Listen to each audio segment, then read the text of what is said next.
this piece is one of the first things I did in our office studios in the Visual Arts Center. And it's 3x5 note cards, Sharpie marker, and graphite pencil.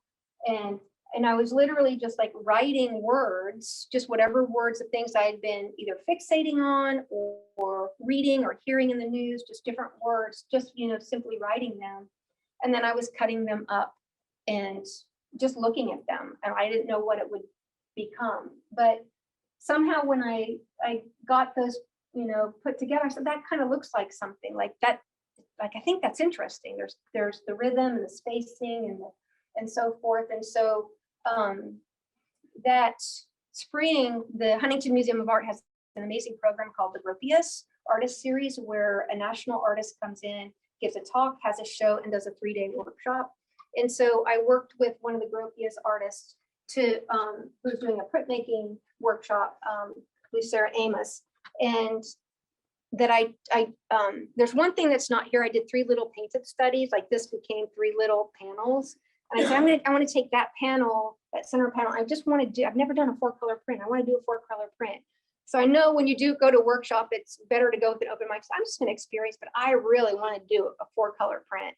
And so I took some things and this is what came out of it. And so it like moved from just the black and white to a color idea. I said, I'm still interested in it. I'm using stencils. I'm like, colors are layering, that it feels like a space, it felt like buildings, like it felt familiar. And I said, I think there's something there.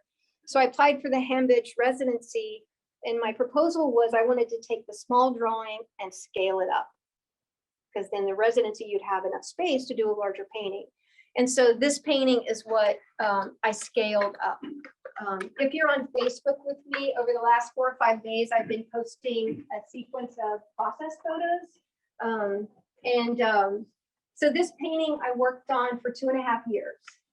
And from the time that I scaled it up, and that it felt like a city, it felt like I would feel when I was doing urban planner landscape.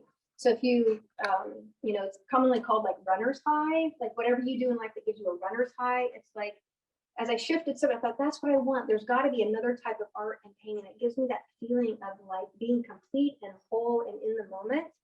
And so that I was finding that with this painting and asking myself that triangulation, like what, can I have that triangulation if I'm not observing reality? So can I do the call and response with the painting and then myself and the painting and myself? And so it's been really interesting to see how that relationship and language and thought processes and layers, of things that come to mind when you're painting changed, for me. So I feel like this painting is a springboard into a lot of other things. I really like working on this scale a great deal. It is 3 panels. The panels are each 30 by 40 inches. It started with just a line drawing scaled up, then ink washes, just to establish some value, and then some water-based media of different sorts to start getting a little bit of color. And then I moved into almost exclusively oils. So there's a few places that are still water-based. This was printed with a brayer, a texture, a loaded brayer, rolled the brayer over a textured surface, and then transferred that pattern to this section. So that's still, I think, acrylic wash. And this is India ink. So watercolor technique is where you put water on your paper and then you put your watercolor into that so it really spreads out. And so that was in that area. These panels were made in Italy. I've had them for a long time in my studio. They're a chalk ground, so traditional studio gesso. So it's absorbent in a way that acrylic contemporary gesso is not. And so it really kept like sucking in the paint and the layers. And so all that wetness, it didn't like spread out too much. It kind of stayed because it was absorbing in that spot. The title of this painting is Selvage Triptych, and the title of the show is Selvage. When I was a teenager, I was a 9-year 4-H'er, and I'm proud to say that because that is head, heart, hands, health. Yeah, so 4-H took me to Washington, DC on an expressive arts trip, and that's where I went to grad school because of that trip. And so 4-H gave me an awful lot. And why was I saying that? What was my link back? Thank you, Selvage. So who gave me that? Barbara, thank you. So in 4-H you learn to sew. So I learned the word selvage when I was like 11 years old. And I was like, what's the title of my show gonna be? Like, I gotta have a title, you know, what should it be? And I'm really bad at titling things. I was like really worried. And that these paintings are all about edges. I had a graduate professor who kind of cursed me with the earworm of saying the history of painting can be written in terms of edges. So like oil paint blends and smooth and sfumato of Da Vinci and Botticelli's egg tempera and acrylic hard edged. And so it's hard or soft is reflecting material, but also sensibility of are things separate or are they fused together in one? And so I think about that all the time. And so these are a lot about edges, and selvage is the edge of a fabric where it has been folded back on itself or had extra layers of vertical threads added so it doesn't fray. So it's self-protection almost, like it's taking care of itself. It's also visually different. Either the threads are different colors or because there's 2 layers, it's different. And so to me, selvage literally meant edge, but no edge just stops. Even a painting, when it stops, it goes on into the world. You know, it's like it's part of that. And all. So yeah, so selvage, as I named the show, that I think this painting can be called Selvage Triptych. I had some other titles for it along the way, but I did, as I kind of resolved or kind of came to some points of satisfaction with the composition, that I did start to think of it as an arc of a day. So kind of morning, late afternoon, early evening, and then you know, night and kind of like waking and, you know, beginning of the day.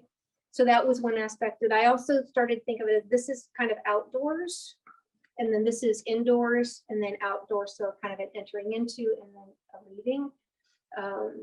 And yeah, so those layers of thought, you know, kind of were interplaying with color and surface and rhythm and word, and but also place and time of day as well. Throughout the other works in the show, you'll see pieces that have like vertical marks. And so when I was an undergrad student and I drew all the time, I got an undergrad BFA in painting and drawing. I did 5 years of drawing every semester, just drew all the time. And a lot of my drawings had like vertical striations, so kind of a hazy effect. And so some of these are kind of harkening back to that in paint, because I'd always thought, how do I kind of reclaim that with paint? Some of the mid-sized pieces on the wall here, like the horizontal one under the window and then the vertical one in between, that those 2 I started at Handbridge, and I was endeavoring to kind of reckon with myself that I was inspired by printmaking and printmaking processes, and that uses a lot of stencils. And so they were just mostly experiments to see how much control can I get. And I started using atomized paint. And atomized paint is anything that is airborne. And the main thing I was doing, there's a mouth atomizer that probably artists know, that it's a little L-shaped, 2 little tubes that bend at a right angle, and you dip it in whatever your liquid paint is, and then you blow on it, and it creates a suction that lifts the paint up and sprays it. Right, so rather than a spray can with aerosols, rather than an airbrush that you have to, it gets clogged and you have to clean it meticulously.